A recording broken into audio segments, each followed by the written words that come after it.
कक्षा 10वीं में हम पढ़ रहे थे माता का आंचल। इसको लगातार जारी रखते हुए ये पार्ट 2 है वीडियो का, जहाँ इसमें हमने ग्रामीण संस्कृति के बारे में तारकेश्वर नाथ का बचपन पढ़ रहे थे। तो माता का आंचल मतलब माता के सानिध्य में, माता के छत्र छाया के नीचे जिस बच्चे का पालन पोषण हो। तो लेकिन इसमें पूरे पाठ में अभी तक जो जितना हमने देखा उसमें पिता का प्रेम बताया गया है। तारकेश्वर नाथ अपने पिता के साथ ही सोता है, अपने पिता के साथ उठता है, सुबह स्नान करके वो भगवान पूजन के लिए भी पिता के साथ ही बैठता है, और फिर बाद में जितने भी क्रियाकलाप पूजा के समय है वो तारकेश्वर नाथ अपने पिता के साथ करता है। फिर पूजन के बाद मछलियों को गंगा जी में चारा देने जाना, मतलब आटे की गोलियां मछलियों को डालने के लिए जब वो पिता के कंधों पर सवार होकर जाता है तो लौटते समय पेड़ के झूले में, डाल में वो झूला भी झुलाते हैं। देखिए यहाँ पर चित्र भी बना हुआ है। और फिर झूला झुलाकर उसके साथ कुश्ती का खेल खेलना, कुश्ती के खेल में जानबूझकर उससे हार मान जाना। और फिर है लौटते वक्त जब आते हैं तो फिर रसोई में भोजन के लिए बैठते हैं। भोजन भी तारकेश्वर नाथ अपने पिता के साथ ही करता है। तो जब वो पिता छोटे छोटे कौर खिलाते हैं तो माँ कहती हैं कि जब खाएगा बड़े बड़े कौर तब पाएगा दुनिया में ठौर। बच्चों का माँ के द्वारा खिलाए जाने पर ही पेट भरता है, देखो मैं कैसे खिलाती हूँ। तो वो सारे पशु पक्षियों का नाम ले लेकर उसको खिलाती हैं और कहती हैं नहीं तो ये उड़ जाएंगे, जल्दी खा लो नहीं तो ये उड़ जाएंगे। तो वो ऐसे करके माँ उनको भोजन कराती है। अब आगे हम देखेंगे इसमें कि और इसमें क्या वर्णन किया गया है ग्राम्य संस्कृति का। तो बस हम उठकर उछलने कूदने लगते, रस्सी से बंधा हुआ काठ का घोड़ा लेकर नंग धड़ंग हम गलियों में निकल पड़ते। आधे अधूरे वस्त्र पहने हुए हम गलियों में अपना काठ का घोड़ा, लकड़ी का घोड़ा लेकर खेलने के लिए निकल पड़ते। जब कभी मैया हमें अचानक पकड़ पाती तब हमारे लाख छटपटाने पर भी एक चुल्लू तेल, कड़वा तेल हमारे सिर पर डाल ही देती थी। मतलब कि यहाँ पे बताया गया कि माँ के द्वारा बच्चे को तेल लगाकर बालों में और तैयार करना। हम रोने लगते और बाबूजी उस पर खड़े होने का मतलब क्या है, क्रोधित हो जाते। पर वह सिर में तेल बोथ कर हमें उपट कर ही छोड़ती थी। तेल बोथ कर मतलब सराबोर करना। देखिए यहाँ वर्ड मीनिंग लिखी है, बोथ कर का मीनिंग है सराबोर करना, एकदम उसको अत्यधिक मात्रा में लगा देना। हमें उबट कर ही छोड़ती थी। फिर हमारी नाभि और लिलार में काजल की बिंदी लगाकर चोटी गूंथती और उसमें फूलदार लट्टू बांधकर रंगीन कुर्ता और टोपी पहना देती थी। हम खासे कन्हैया लगने लगते थे। खासे कन्हैया बनकर बाबूजी की गोद में सिसकते सिसकते बाहर आते थे। मतलब यहाँ पर ये बताया गया कि जब माँ तैयार कर रही हैं तो वो कन्हैया लगने लगे। पूजन में बैठते हैं तो पिताजी द्वारा जो त्रिपुंड लगाया जाता है, उनके बाल भी बड़े हैं तो वो खासे बम भोला बन जाते हैं। तो ये नाम दिए गए हैं कि वो सुंदरता में कैसे लग रहे हैं। बाहर आते ही हमारी बाट जोड़ने वाले बालकों का झुंड मिल जाता था। बाट जोड़ना मतलब रास्ता देखने वाले बालकों का झुंड मिल जाता था। हम उन खेल के साथियों को देखते ही सिसकना भूलकर बाबूजी की गोद से उतर पड़ते और अपने हमजोलियों के दल में मिलकर तमाशे करने लगते। तमाशे कैसे करने लगते, जो नाटक नौटंकी वो खेल में करते, तो वो बताया गया है। तमाशे भी ऐसे वैसे नहीं, तरह तरह के नाटक। चबूतरे का एक कोना ही नाटक घर बनता था।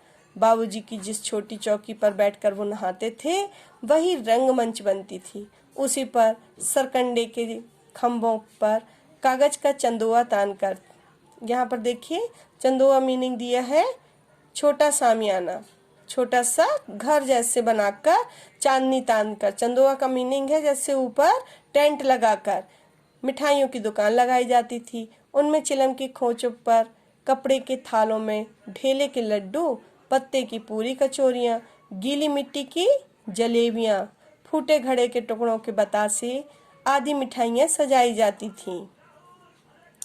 ठीकरों के बटखरे और जस्ते के छोटे छोटे टुकड़ों के पैसे बनते थे। जस्ता जो था धातु, उसका छोटे छोटे पैसे बनाते थे। हम लोग खरीदार और हम ही लोग दुकानदार। हम ही लोग मतलब खरीदते भी थे और हम ही लोग बेचते भी थे। थोड़ी देर में मिठाई की दुकान बढ़ाकर हम लोग घरौंदा बनाते थे। घरौंदा यानी मिट्टी के घर बनाना। धूल की मेड़ दीवार बनती थी, तिनका का छप्पर, दातून के खम्भे, दातून लकड़ी की जो दातून की जाती थी उनकी जो दातून पड़ी होती थी उनके खम्भे बनाते थे। 4 खम्भे में ही दीवार खड़ी होती है तो वैसे बनाकर दिया सलाई की पेटियों के किवाड़, घड़े के मोहड़े की चूल्हा चक्की। मोहड़ा मीन्स मुंह वाला हिस्सा जो घड़े का होता है, देखा होगा मोटा सा हिस्सा बनाया जाता क्योंकि ताकि वो मजबूत रहे, टूटे नहीं। तो उस जब घड़ा फूट जाता तो उस घड़े के मुंह वाले हिस्से से चूल्हा बनाया जाता था, चक्की बनाई जाती। चक्की देखा होगा कि जो गांव क्षेत्र में घर में ही आटा पीसा जाता था उसकी चक्की बनाई जाती थी। दिए की कढ़ाई, दिए को कढ़ाई के रूप में इस्तेमाल करना। और बाबूजी की पूजा वाली आचमनी कलछली बनती थी।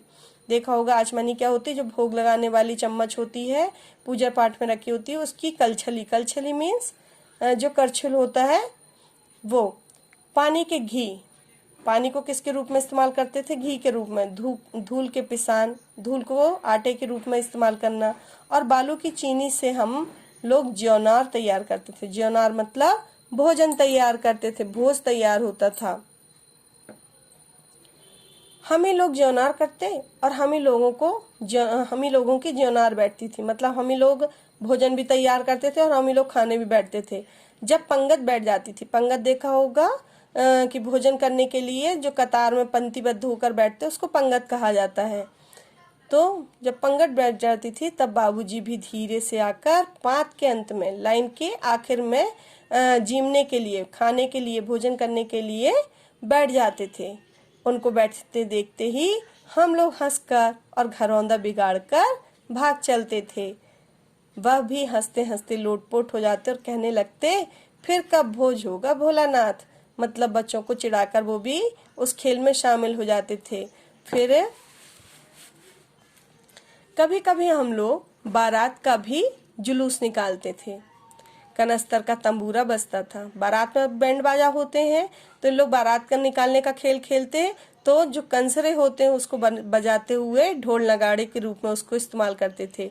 अमोले को घिसकर शहनाई बनाई जाती थी। अमोला जो होता है, जो आम का बीज होता है, जो नया उगकर तैयार होता है, उसको घिसकर शहनाई बजाई जाती थी। टूटी चूहे दाने की पालकी बनती थी। हम समधी बनकर बकरे पर चढ़ लेते और चबूतरे के एक कोने से चलकर बारात दूसरे कोने में जाकर दरवाजे पर लगती थी। वहां काठ की पटरियों से घिरे, गोबर से लिपे, आम और केले के टहनियों से सजाए हुए छोटे आंगन में कुल्हे का कलसा मतलब जो पूजन का कलश रखा रहता, वो वहीं पहुंचकर बारात फिर लौट आती थी। लौटने के समय खटोली पर लाल ओहार डालकर उसमें दुल्हन को चढ़ा लिया जाता था। लौट आने पर बाबूजी जो ही ओहार मीन्स घूंघट उघार कर दुल्हन का मुख निरखने लगते, त्यों ही हम लोग हंसकर भाग जाते। मतलब यहाँ पर इस खेल में भी बाबूजी शामिल होते थे। जो पंगत वाला खेल खेला जा रहा है उसमें भी बाबूजी शामिल हो रहे हैं। फिर यहाँ के खेल में भी बाबूजी का शामिल होना बताया जा रहा है। थोड़ी देर बाद फिर लड़कों की मंडली जुट जाती। अब यहाँ पर खेल बिखर गया और भाग गए यहाँ से, और फिर बाद में फिर इकट्ठा हुए बच्चे होते ही राय जमती कि खेती की जाए। अब वो किस खेल को खेलना चाह रहे हैं, खेती की जाए। बस चबूतरे के छोर पर घिरनी गड़ जाती। घिरनी मतलब क्या होता, बीच का खंबा जिसके चारों ओर बैल चलते थे, और उसके नीचे की गली कुआं बन जाती थी। ऊंचे वाले हिस्से पर चबूतरे पर घिरनी बन जाती, नीचे का हिस्सा कुआं बन जाती। यहाँ पर घिरनी का अर्थ वो है कि जो कुएं में बाल्टी डालकर उसमें से खींचा जाता है, तो बीच का जो हिस्सा होता है उसको घिरनी कहा जाता है। तो ऊंचे वाले हिस्से पर घिरनी गड़ जाती थी, नीचे वाला हिस्सा कुआं बन जाती थी। मूंज की बटी हुई पतली रस्सी में एक चुक्कड़ बांध गराड़ी का पर चढ़ाकर लटका दिया जाता था। 2 लड़के बैल बनकर मोट खींचने लगते। 2 बच्चे जो हैं बैल के रूप में इस्तेमाल किए जाते थे, तो वो ऊपर घिरनी लग गई, नीचे का हिस्सा जो था वो कुआं बन गया और बच्चे उसमें मोट खींचने लगे। चबूतरा खेत बनता, कंकड़ बीज और ठेंगा हल जुड़ा था। बड़ी मेहनत से खेत जोते बोए और पटाए जाते। फसल तैयार देर न लगती और हम हाथों हाथ फसल काट लेते थे। काटते समय गाते थे, ऊंच नीच में बई क्यारी, जो उपजी सो भई हमारी। ये फसल बोने का जो खेल खेल रहे हैं, कंकड़ मिट्टी पत्थर के बीज बनाए जा रहे हैं, बच्चों को बैल बनाया जा रहा है, खेत जोते जा रहे हैं और इसमें जो फसल हो रही है तो फसल तैयार भी हो गई, कट भी गई। मतलब बच्चों का ये खेल है और इस प्रकार का खेल खेलते हुए वो क्या गाते हैं, ऊंच नीच में बई क्यारी। क्यारी मीन्स जो लाइन से कतार से पौधे लगाए हैं, जो उपजी सो भई हमारी। जब ये फसल तैयार होगी तो वो हमारी कहलाएगी। फसल को एक जगह रखकर उसे पैरों से रौंद डालते थे, कसोरे का सूप बनाकर और साथी और मिट्टी के दिए के तराजू पर तौलकर राशि तैयार कर लेते थे। इसी बीच बाबूजी आकर पूछ बैठते थे, इस साल की खेती कैसी रही भोलानाथ। मतलब यहाँ पर इस खेल में भी बाबूजी का अंत में शामिल होना बताया जा रहा है। बस फिर क्या, हम लोग ज्यों का त्यों खेत खलिहान छोड़कर हंसते हुए भाग जाते थे। कैसी मौज की खेती थी। तो यहाँ तक जो भी खेल बताए गए उस नाटक में, उन खेलों में बाबूजी का शामिल होना बताया जा रहा है और बच्चों का उस खेल को बिगाड़कर भागने का बताया जा रहा है कि वो और दूसरे खेल किस प्रकार खेलते हैं। ऐसे ऐसे नाटक हम लोग बराबर खेला करते थे। बटोही भी कुछ दूर ठिठक कर हम लोगों के तमाशे देखा करते थे। बटोही मीन्स राहगीर जो होते थे वो देखते रहते थे कि हम लोग कैसे खेल खेल रहे हैं। तो ये ग्रामीण परिवेश के खेल जो ग्रामीण से संबंधित हैं और अगले वीडियो में हम ये चैप्टर कंप्लीट करेंगे। धन्यवाद।